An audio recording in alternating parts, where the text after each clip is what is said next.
The Raven. Once upon a midnight dreary, while I pondered, weak and weary, over many a quaint and curious volume of forgotten lore, while I nodded, nearly napping, suddenly there came a tapping, as of someone gently rapping at my chamber door. "'Tis some visitor," I muttered, tapping at my chamber door. Only this and nothing more. Ah, distinctly I remember it was in the bleak December, and each separate dying ember wrought its ghost upon the floor. Eagerly I wished the morrow. Vainly I had sought to borrow from my books surcease of sorrow. Sorrow for the lost Lenore, for the rare and radiant maiden whom the angels name Lenore, nameless here for evermore. And the silken, sad, uncertain rustling of each purple curtain thrilled me, filled me with fantastic terrors never felt before, so that now, to still the beating of my heart, I stood repeating, "'Tis some visitor entreating entrance at my chamber door, some late visitor entreating entrance at my chamber door. This it is, and nothing more." Presently my soul grew stronger. Hesitating then no longer, "Sir," said I, "or madam, truly your forgiveness I implore.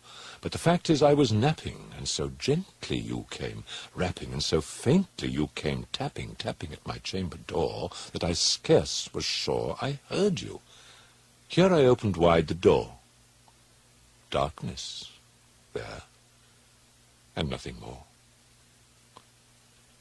Deep into that darkness peering, long I stood there, wondering, fearing, doubting, dreaming dreams no mortals ever dared to dream before. But the silence was unbroken, and the stillness gave no token.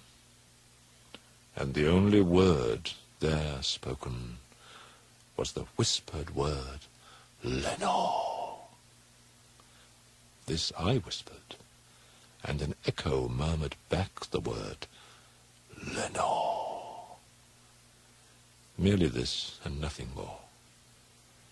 Back into the chamber turning, all my soul within me burning, soon again I heard a tapping, something louder than before. "Surely," said I, "surely that is something at my window lattice. Let me see, then, what thereat is, and this mystery explore. Let my heart be still a moment, and this mystery explore. 'Tis the wind, and nothing more." Open here I flung the shutter, when, with many a flirt and flutter, in there stepped a stately raven of the saintly days of yore. Not the least obeisance made he, not a minute stopped or stayed he, but with mien of lord or lady, perched above my chamber door, perched upon a bust of Pallas, just above my chamber door, perched and sat, and nothing more.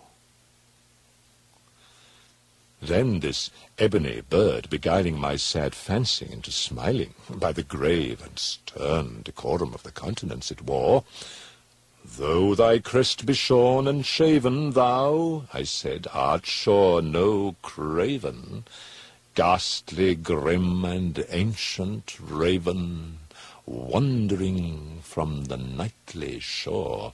Tell me what thy lordly name is on the night's Plutonian shore."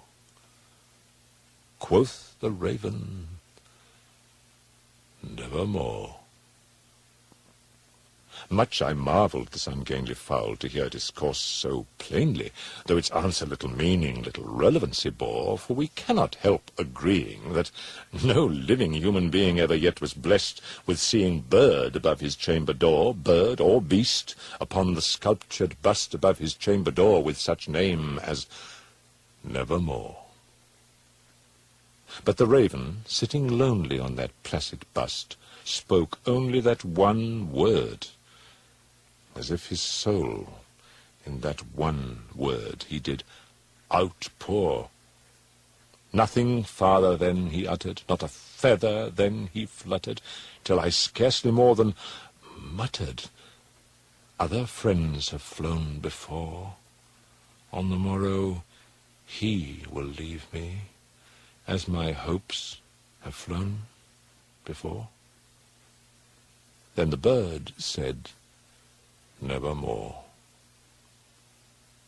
Startled at the stillness broken by reply so aptly spoken, "Doubtless," said I, "what it utters is its only stock and store, caught from some unhappy master, whom unmerciful disaster followed fast and followed faster, till his songs one burden bore, till the dirges of his hope that melancholy burden bore, of never, nevermore." But the raven still beguiling all my sad soul into smiling, straight I wheeled a cushioned seat in front of bird and bust and door. Then upon the velvet sinking, I betook myself to linking fancy unto fancy, thinking what this ominous bird of yore, what this grim, ungainly, ghastly, gaunt, and ominous bird of yore meant in croaking, "Nevermore." This I sat engaged in guessing, but no syllable expressing to the fowl, whose fiery eyes now burned into my bosom's core.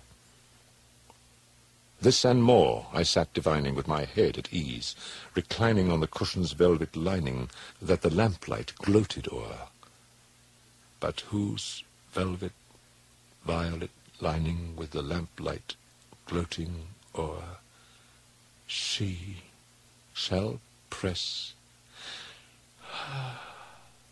nevermore. Then methought the air grew denser, perfumed from an unseen censer swung by seraphim, whose footfalls tinkled on the tufted floor. "Wretch," I cried, "thy God hath lent thee, by these angels he hath sent thee respite and nepenthe from thy memories of Lenore. Quaff, oh quaff this kind nepenthe, and forget this lost Lenore." Quoth the raven, "Nevermore." "Prophet," said I, "thing of evil, prophet still, if bird or devil, whether tempter sent or whether tempest tossed thee here ashore, desolate yet all undaunted, on this desert land enchanted, on this home by horror haunted, tell me truly, I implore, is there balm in Gilead? Tell me, I implore." Quoth the raven, "Nevermore." "Prophet," said I, "thing of evil, prophet still, if bird or devil, by that heaven that bends above us, by that God we both adore, tell this soul with sorrow laden, if within the distant Aden it shall clasp a sainted maiden, whom the angels name Lenore, clasp a rare and radiant maiden, whom the angels name Lenore." Quoth the raven, "Nevermore." "Be that word our sign of parting, bird or fiend!" I shrieked, upstarting. "Get thee back into the tempest and the night's Plutonian shore!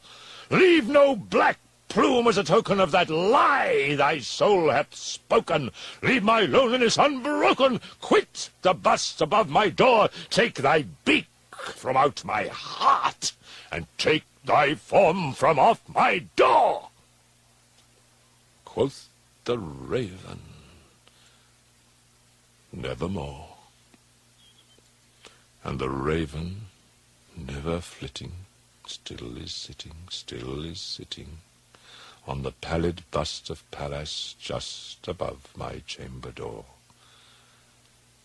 And his eyes have all the seeming of a demon's that is dreaming, and the lamplight o'er him streaming throws his shadow on the floor. And my soul, from out that shadow that lies floating on the floor, shall be lifted nevermore.